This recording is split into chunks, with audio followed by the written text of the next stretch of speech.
मुख्यमंत्री भूपेश बघेल की भेंट मुलाकात जारी है। जशपुर के कुनकुरी विधानसभा में सीएम ने लोगों को संबोधित करते हुए महुआ सैनिटाइजर और वर्मी कंपोस्ट की उपयोगिता के बारे में बताया है।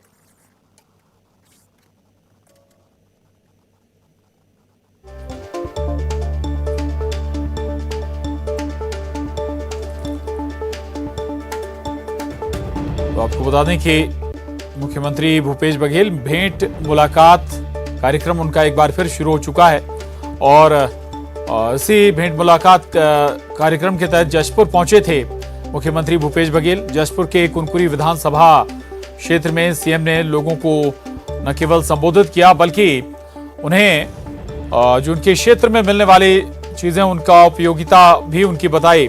महुआ सैनिटाइजर के बारे में भी बताया, वर्मी कंपोस्ट की उपयोगिता भी समझाई। आज दुनिया में कहीं ऐसा कोई देश नहीं है, कोई राज्य नहीं है जिसके गांव-गांव में खाद की फैक्ट्री बना हो। अकेला छत्तीसगढ़ है जिसमें खाद की फैक्ट्री, मतलब वर्मी कंपोस्ट और खाद की फैक्ट्री तो है। आप यदि डीएपी नहीं डाल रहे, मिल पा रहा है, यूरिया नहीं मिल पा रहा है, तो ऐसे में यदि वर्मी कंपोस्ट डालते हैं तो आपकी फसल के उत्पादन में कोई कमी नहीं आएगी बल्कि गुणवत्ता में सुधार होगा। जैसे हम गौ को माता कहते हैं, ये धरती भी हमारी माता है। छत्तीसगढ़ माता की हमने पूजा की तो केवल पूजा करने भर से नहीं होगा, वृक्ष लगाने भर से काम नहीं होगा, बल्कि जमीन की उर्वरा शक्ति भी हम बढ़ाएं, तभी धरती माता की सही मायने में पूजा होगी। गौ जैसे हम लोग अपनी माँ की सेवा करते हैं, गौ माता की सेवा करते हैं, उसी प्रकार से धरती माता की हमको सेवा करना होगा। तीसरे जो काम है लघु वनोपज, हम लोग जंगल एरिया में तो लघु वनोपज पहले 7 प्रकार की खरीदी होती थी, अब 65 प्रकार की खरीद रहे हैं। अब जितना महुआ आपके लघु वनोपज है तो सबसे पहले तो आपके जशपुर से ही सैनिटाइजर जो बना तो जशपुर जिले से बना।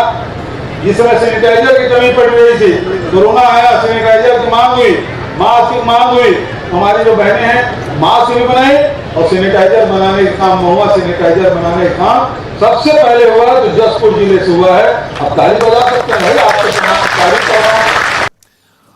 और महाराष्ट्र में सियासी संकट पर सीएम भूपेश बघेल ने कहा कि बीजेपी के लोग विपक्षी दलों को बर्दाश्त नहीं कर पा रहे हैं, विपक्ष को रौंदकर कुचलकर समाप्त कर देना चाहते हैं। उन्होंने कहा कि इसका खामियाजा बीजेपी को भुगतना पड़ेगा।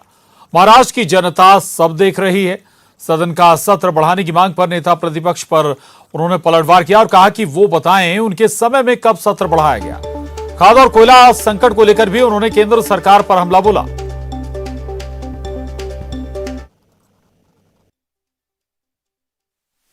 भारतीय जनता पार्टी तो बर्दाश्त नहीं कर पाती विपक्षी दलों को, असहमति का सम्मान तो करते ही नहीं, वो रौंद डालते हैं, कुचल डालते हैं, समाप्त कर देना चाहते हैं।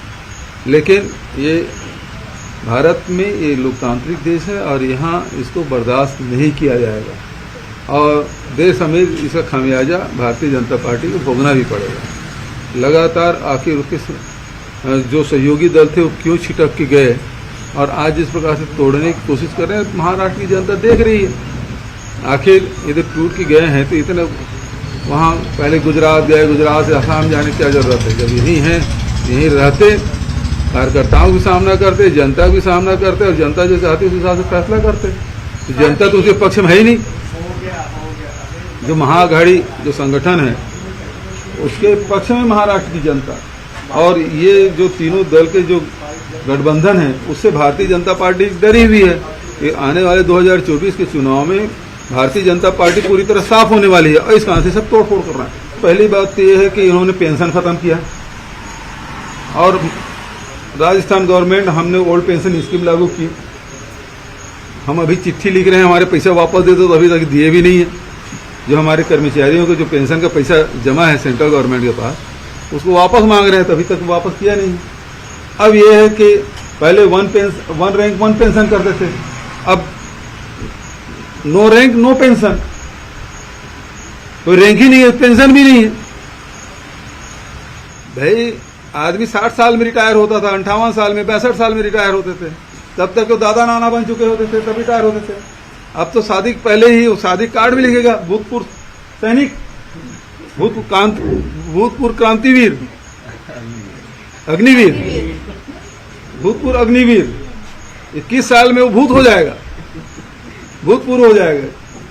ये तो देखिए सेना के साथ मजाक है। ये उन देशों की तुलना करते हैं जहां जनसंख्या कम है, सेना में लोग जाना नहीं चाहते, अनिवार्य करना पड़ता है। यहाँ तो जनसंख्या की कमी नहीं है और वहाँ सेना में जाने के लिए भी लोग ललायत हैं। और यही कारण है कि भारत की जो सेना है वो पूरे दुनिया में उसकी एक धाक है। वो खुद बताए विधानसभा अध्यक्ष थे कि कितने बार वो मानसून सत्र 10 दिन के रखे थे, वो भी तो अध्यक्ष रहे विधानसभा का। देख, कोयले की कमी है, बिजली की कमी है, खाद की कमी है, वो सारी कमियां वहीं से हैं जो दिला नहीं पा रहे हैं। आगे बढ़ेंगे। बिलासपुर के अपोलो अस्पताल से जांजगीर चांपा के बोरवेल में गिरे राहुल साहू की छुट्टी हो गई है। डिस्चार्ज से पहले बिलासपुर में राहुल से मिलने बड़ी संख्या में लोग पहुंचे। राहुल के उज्जवल भविष्य की कामना करते हुए उसे उपहार दिया।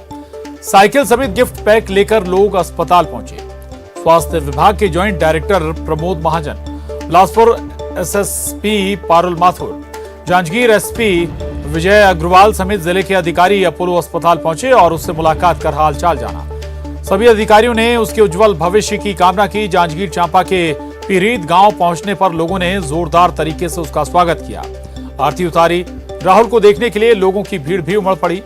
मुख्यमंत्री भूपेश बघेल ने भी अस्पताल से राहुल को छुट्टी मिलने पर खुशी जाहिर की और उसके उज्जवल भविष्य के लिए शुभकामनाएं दी। संतोष का है कि सबकी दुआओं से और सबकी मेहनत से राहुल साहू जी इस 4 घंटे के मैराथन अभियान चला, रेस्क्यू करके उसको बाहर निकाला गया। फिर उसके बाद उसके फिर मेडिकल जो समस्याएं थी तो मेडिकल टीम ने, डॉक्टरों ने बहुत ही तत्परता से और गंभीरता से इसको लिया और आज वो डिस्चार्ज हो रहा है। इससे ज़्यादा संतोष की बात दूसरी नहीं हो सकती। और तीसरी बात यह है कि उसकी जो स्पीच थेरेपी है उसको लगातार कराने का आवश्यकता है ताकि वो बच्चे बोल सकें।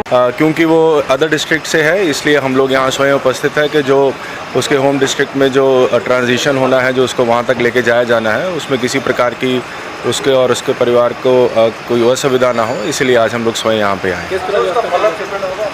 बिल्कुल लगातार फॉलोअप ट्रीटमेंट होगा। फिजियोथेरेपी की आवश्यकता उसे घर पे पड़ेगी, पेरेंट्स को भी बता दिया गया है और वो उस प्रकार की जो चीज़ें घर पे ही की जा सकती हैं वो घर पे ही उसको फॉलोअप करके आगे करवाएंगे। अदरवाइज़ ब्लड इंडिकेटर्स देखेंगे तो कोई भी ऐसी अब मेजर प्रॉब्लम नहीं है, सारे ब्लड टेस्ट जो हैं वो सामान्य आ गए। मैंने सुना था फुटेज के दौरान उसकी दादी उसको कुछ बोल रही थी कि बेटा साइकिल लेंगे ऐसा करके, तो मैं कहा इसको साइकिल गिफ्ट की जाए और ऐसे ही कुछ छोटे मोटे उपहार दिए हैं। बहुत खुशी हो रही है कि वो स्वस्थ होकर यहाँ से जा रहा है और हम सभी के लिए एक मिसाल बना है राहुल अपनी हिम्मत से। और उसके बाद से ही जितने भी बोरवेल्स हैं और ऐसे कोई भी सूचनाएं आ रही हैं उसको भी तत्परता से बंद भी किया जा रहा है। तो इस घटना से सभी लोग ने लेसन लिया है और आज वो स्वस्थ होकर जा रहा है। उन सबके उसके साथ हम सबकी